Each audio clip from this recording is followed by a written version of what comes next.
Hey, what's going on YouTube? It's Randall Cornett here. I just wanted to come at you guys with another video. There's a few things that I wanted to go over. This is going to be a quicker one. I'm not going to dive too in depth into anything too serious. We're going to go over top institutional buyers for today, the short ball rate, what our short interest is looking like, short squeeze score, and just some information that I found on some events. Some dates have changed, and I want to make sure you guys are aware of that.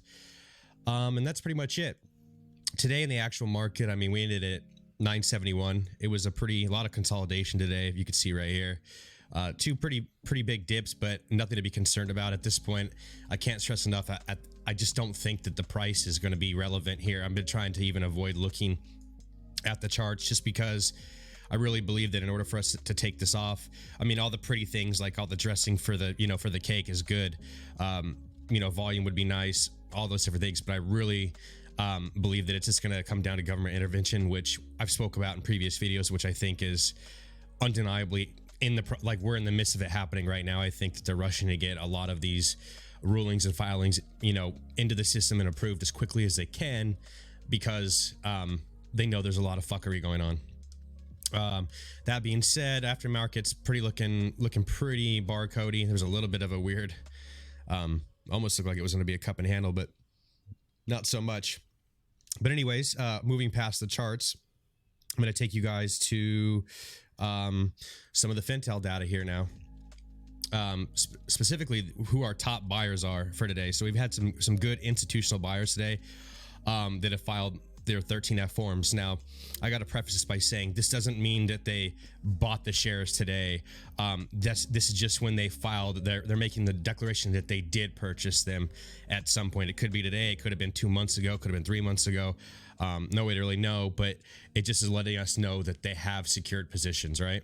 So there's a couple ones that are big. We'll start from here because I'm just going over today, which is May 3rd. But we've got a couple smaller entries right here, 30 shares, 96.3, and that's good. We want anybody to join the party.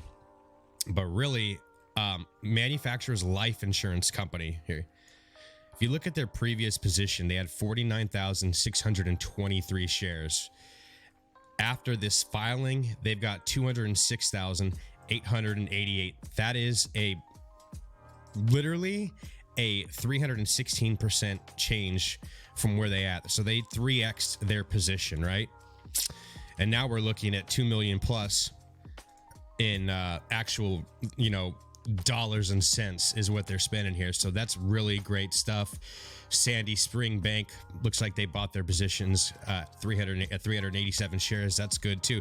The more institutional buying that I see, it's just giving me more confirmation that these guys are trying to make the best moves for their clients' money. So if they're jumping in, that's a good sign for me. And if you guys really want to look, look at this is another one I miss. Hussman right here, 51,000 shares. So they didn't have any shares to begin with before they filed this 13F, and now they added 51,000 more to the position. This is all just from the filings today, May 3rd. And if you look, I did post this on my Twitter. I didn't really cover it too much in a video format, but you could see there was some big positions to creative planning, big purchase here. They even went and bought 1,400 call options for the Virginia retirement settlement plan. 13,000 added to their position when they started with 0. So institutions are definitely coming on, guys. I mean, we're in a great spot. Moving past the institutional ownership, we can go take a look at some of the short interest for today. Our short squeeze score is 79 out of 100, and it's really, to me, I mean, I've seen this number since I've been doing this start from 71 all the way to 90. Literally 91, I think at one time it just broke a little bit over 91. This score, it does show sentiment, but I just think with the way the numbers are getting fucked with right now and the real manipulation that we're seeing, I'm giving this less and less value in my book of how I score at the stock's doing. So take this for what it's worth. And we're looking at, now this has been a while since we got our last update. We're looking at a million short shares available. And today, I mean, we started, it looks like, the day with 1.2 million, at one point rose to 1.3, and we kind of worked down from that, bounced back up and worked our way down. So I expect that they probably will try and do this again tomorrow. I know there's a lot of FUD spreading yesterday that there was gonna be a mass sell-off today, and if the negative 3% was a mass sell-off, then I just can't see them rejoicing like they had a huge giant victory today, because I don't believe that they did. In fact, everybody that I talked to was just purchasing more shares. So the sentiment hasn't changed. We're looking good, guys. The short borrow rate free 11.46 was updated 2 hours ago. Let's see. So overall volume, short volume today, kind of low, but there's not that much. Pretty much all the volume is fucking short, if you ask me. I mean, everybody else is, if you look at the actual sentiment, I mean, we're buying and holding. Like, there's not much turnover. People are not really selling the stock. So it makes sense that the short volume is kind of like the volume that we're seeing. And let's see, moving forward here. All of this stuff we pretty much have covered. The short interest as of their first month checkpoint for April, which is the 15th. They do this report twice a month. The short interest was 93 million, 32% of the float. It's pretty fucking crazy. All right, so there's pretty much the Fintel data. Now, I wanted to say that yesterday I did a video. We talked about the SEC closed door meeting. That's going to happen Thursday. Well, that's actually been changed. It's going to be happening Friday. I'm still bullish on this. I don't think it means anything. It probably was some scheduling conflicts or something like that, but it will be on Friday for those that were anticipating getting that information on Thursday. Just know that May 7th is the date. Our earnings call is still coming up. I expect that to be to exceed what people think that we're going to do, which is going to be great news. It'll help some of the people that are kind of sitting on the edge make a decision about jumping in if they see that they're smashing their earnings. And I do believe that I've got higher expectations than what the analysts do. That's for sure. I guess that's the best way to put it.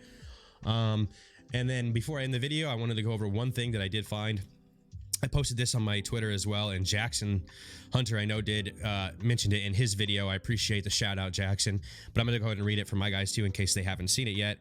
I took this quote from Commissioner Hester M. Pierce. She's one of the commissioners for the SEC. She did a speech on the 28th, and I went through and highlighted pretty much the important parts, and I'll read that to you guys now. She says, the staff is working on a report about the events related to meme stock trading earlier this year, and some regulatory initiatives may come out of that work. Similarly, as we understand more about the failure of Archegos Capital Management, discussion about regulatory changes might be appropriate. As usual, commentators have gotten a head start to have identified a number of regulatory responses, including possible regulation of family offices and enhanced disclosure requirements for synthetic stock positions created through the use of total return swaps and possibly other derivative markets. Repo market, OTCs, understand what she's saying. So they're looking actively at what these guys are doing. They already know. She said it in plain English right here. As Hunter said, they know what they're doing. And circling all this back to why we're saying, hey, the price doesn't matter. It's really all psychological. And you know what? I suffer from it as well, right? I love looking at the price. I sometimes can't take my eyes off the damn ticker in the middle of the day. But understand that there's not much more DD that can really come out that we can give to you. At this point, it's like we're just here for moral support. You know what I'm saying?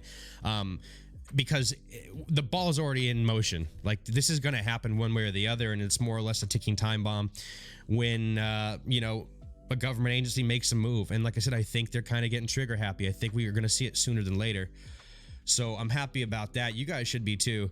Again, I'm going to go ahead and say, remember, we're all in this together. Today seemed like we had a much more positive sentiment towards the stock and each other, which I'm happy to see, because we all have different levels in which this is going to affect our lives. It'll be nice if all of us can kind of hit that together. With that being said, I'll end the video here. I love you guys a long time. Peace.